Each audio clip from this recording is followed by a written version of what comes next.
Perfeito. Então vamos começar um pouquinho sobre lesão de tendão flexor. É uma lesão muito interessante de se tratar, é um desafio para a gente tratar a lesão de tendão flexor. Nem sempre a gente obtém bons resultados, principalmente em zona 2, vocês vão entender isso e o porquê. Mas quando a gente obtém os resultados bons, é uma satisfação muito grande, a gente fica feliz, o paciente fica feliz, o cirurgião fica mais feliz ainda, tá? Vamos falar um pouquinho sobre as lesões de tendão flexor. Então, hoje e há muito tempo, a lesão de tendão flexor é um dos maiores problemas que a gente tem em cirurgia e reabilitação de mão. É o maior desafio. É uma área que muita gente estuda há muito tempo e alguns avanços foram conseguidos, mas tem muita coisa para a gente entender. A gente ainda entende muito pouco, tá? Então, por isso, nem sempre a gente obtém resultados bons. Mas aí eu vou passar para vocês alguns detalhes que vão facilitar esse entendimento e que vão fazer com que vocês melhorem o resultado dos pacientes de vocês. São alguns detalhes que a gente não encontra em livro, que a gente não escuta muito falar, que realmente a experiência é quem vai te dar esse feedback, tá? Então, cerca de 30% a 70% de todos os casos de lesão de tendão flexor, a gente tem resultados ruins. Então, o paciente fica com a mão ou o dedo sem funcionar da maneira correta, tá? O tratamento ele vai durar em torno de 3 a 6 meses. Alguns pacientes têm aderência tendinosa, tem algumas complicações, isso vai se estendendo, chegando até a 2 anos, tá? Então, a gente precisa entender isso muito bem para que a gente passe essas informações para o paciente, eduque o paciente para que ele compreenda melhor a sua desordem e consiga lidar melhor com ela. Então, entre 1976 e 1999, 8% dos artigos da Journal of Hand Surgery falaram de lesão de tendão flexor. Então, quase 1/10 de todos os artigos publicados foram tratando de lesão de tendão flexor. Se a gente imaginar que a mão existe uma infinidade de patologias, vocês podem compreender que esse tópico é um tópico muito quente há muito tempo e que a gente precisa ainda entender muito melhor isso.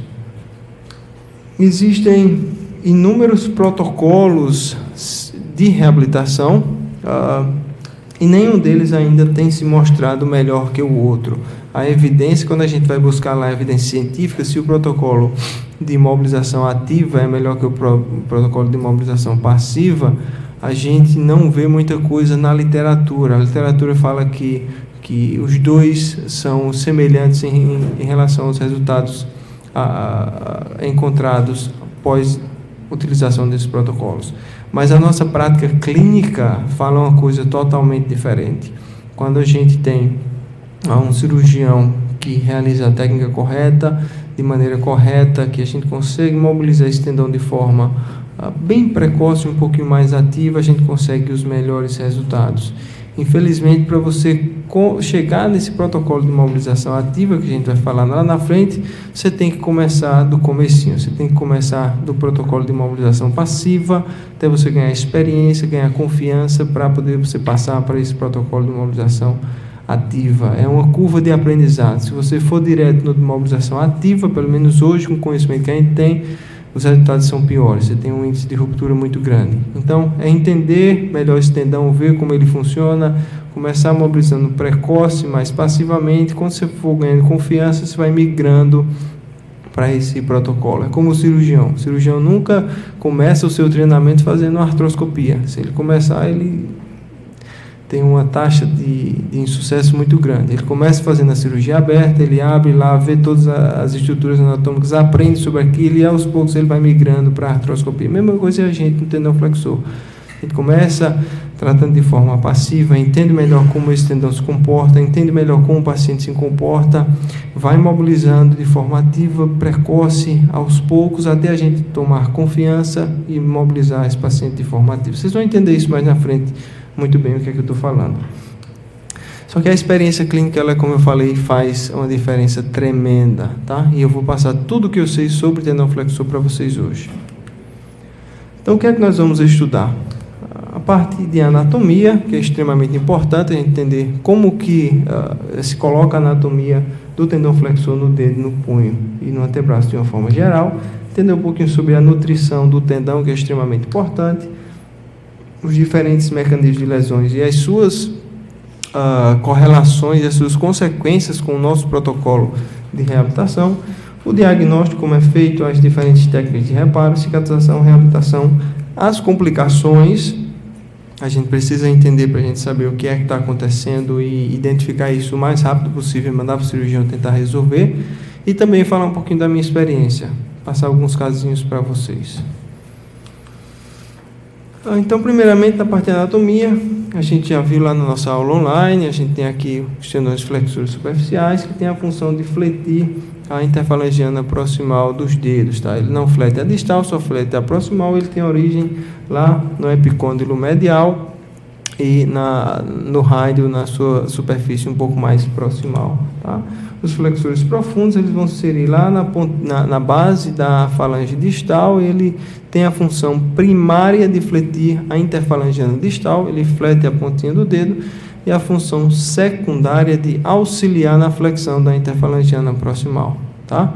Então, algumas vezes é possível você retirar o flexor superficial, tá? Quando você precisa retirar para doar ele para outro lugar, ou quando a lesão está muito grande que você não consegue manter os dois, e deixar só o flexor profundo, que ele consegue suprir a função básica da mão de uma forma bacana. Para aqueles atletas que precisam de muita força na mão, se deixar só o flexor profundo, ele vai ter um déficit. Mas para indivíduos não atletas, isso vai funcionar muito bem. E aqui a gente tem o tendão flexor no dedo. A gente observa os dois tendões flexores passando aqui embaixo do dedo. Essa é a interfalangiana proximal. E a gente observa algumas polias, alguns túneis. O tendão flexor, ele passa dentro do túnel osteofibroso na face volar da mão, e ele é coberto por alguns túneis mesmo, tá? Que a gente chama de polias. Essas polias, elas têm a função extremamente importante de melhorar a biomecânica do tendão flexor. Sem essas polias, a gente não consegue fechar o dedo, porque, como vocês vão ver lá na frente, o tendão migra volar e chega na pele e a gente não fecha o dedo, ok? Muito bem. Então, novamente, aqui a gente tem algumas polias, a gente vai falar delas um pouco mais adiante. Quando a gente flete o dedo, esse tendão flexor, ele tem um atrito bem grande com essas polias e faz com que aumente a eficiência mecânica e o dedo consiga fechar. Se a gente não tiver essas polias, principalmente a A2 e a A4, esse tendão ele migra volarmente e ele vai fazer um arco de corda, ele vai fazer essa angulação aqui, o paciente não consegue fechar o dedo. Aqui é o flexor profundo dos dedos, e aqui por baixo o flexor superficial se inserindo aqui na base da falange média, tá? Então aqui as polias, novamente, aqui a polia aberta. Aqui a gente vê o flexor superficial dos dedos, e aqui a gente vê duas bandinhas, eles se dividindo e aqui emergindo aqui por baixo o flexor profundo, tá? Deixa eu ver se eu tenho uma foto aqui. Acho que essa aqui é um pouquinho melhor. Aqui a gente vê o flexor superficial, aqui ele se divide em dois. Ele faz uma bifurcação e aí o flexor profundo ele vem por baixo e perfura o flexor superficial para se inserir lá na base da falange distal. O nome dessa separação a gente chama de quiasma de Camper. Quiasma de Camper é o nome dessa bifurcação por onde o flexor profundo passa por dentro. E essa lesãozinha nessa zona, que a gente chama de zona 2, antigamente se chamava de terra de ninguém. Vocês vão ouvir muito falar nisso quando estiver estudando tendão flexor mão. Terra de ninguém, essa zona 2 é o local em que acontece a grande parte dessas lesões, e aí é onde a gente tem o maior índice de complicações. Por quê? Porque a gente tem um íntimo contato do flexor superficial com o flexor profundo. E esses tendões, para poder funcionar de maneira adequada, eles precisam deslizar livremente na mão, sem nenhuma cicatriz, sem nenhuma aderência. Quando a gente tem uma lesão nesse nível, como os tendões estão muito próximos, o corpo vai mandar o colágeno lá para cicatrizar, e muitas vezes acontece que esses tendões cicatrizam em bloco. Eles cicatrizam juntos, todo mundo junto. Se não há deslizamento, não há funcionamento do dedo, tá? Então, isso é o que a gente chama de aderência tendinosa. É quando um tendão cola no outro e aí ele não consegue deslizar normalmente. É como se a gente abrisse um reloginho aqui, nosso relógio está funcionando bem. Aí eu pego e coloco cimento aqui, ou uma cola superbond no ponteiro. O ponteiro está bonitinho, está no lugar dele, mas ele não consegue rodar. Se não consegue rodar, o relógio não funciona. Mesma coisa o tendão flexor. Ele está bonitinho ali, foi reparado, foi reconstruído. Mas se ele não desliza, ele perde sua eficiência e não consegue fechar o dedo, tá? Essa aderência ela pode acontecer entre os tendões, entre o tendão e a pele, e entre o tendão e esse ossinho aqui debaixo das falanges, tá? Tudo é chamado de aderência tendinosa. Essa é a maior complicação na reabilitação do tendão flexor. Aqui a gente observando algumas polias, tá? Nós temos as polias anulares, que é essas que estão com a letrinha A no início, e as polias cruciformes, tá? As polias anulares são túneis mesmo, tá? Eles têm fibras transversais, permitem que o tendão passe por baixo. E as fibras e as polias cruciformes, elas são em forma de X, tá? As polias mais importantes são as polias anulares A2 e A4, pelo seu tamanho e pela sua localização. A gente pode perder qualquer uma dessas polias de forma isolada. Isso não altera a biomecânica do tendão flexor de forma importante, tá? A gente pode perder a polia 1, que é quando aqueles pacientes, um exemplo clássico, o paciente que tem dedo em gatilho, o cirurgião vai lá e libera a polia 1. Ele abre a polia 1, o tendão funciona perfeitamente, sem problema nenhum, tá? Agora, se ele retirar a polia A2, ou se uma lesão acabar com a polia A2 e a polia A4, aí a gente vai ter um problema. Aí o paciente pode, geralmente vai desenvolver uma deformidade que a gente chama de arco de corda ou corda de arco, que é quando esse tendãozinho aqui começa a migrar volarmente, ó.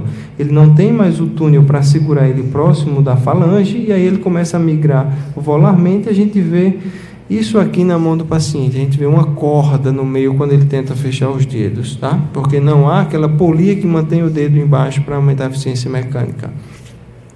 E isso aqui só é reconstruído de forma cirúrgica, não tem tratamento conservador para lesão de polia, para a gente reabilitar esse paciente de forma totalmente funcional sem uma cirurgia. Senão, isso é uma coisa mecânica. Se não tem o túnelzinho para segurar ele lá embaixo, infelizmente a gente não pode fazer muita coisa. O cirurgião vai reconstruir. Ele pode utilizar um tendão, pode utilizar uma veia, tá? Existem várias técnicas diferentes para reconstruir polia.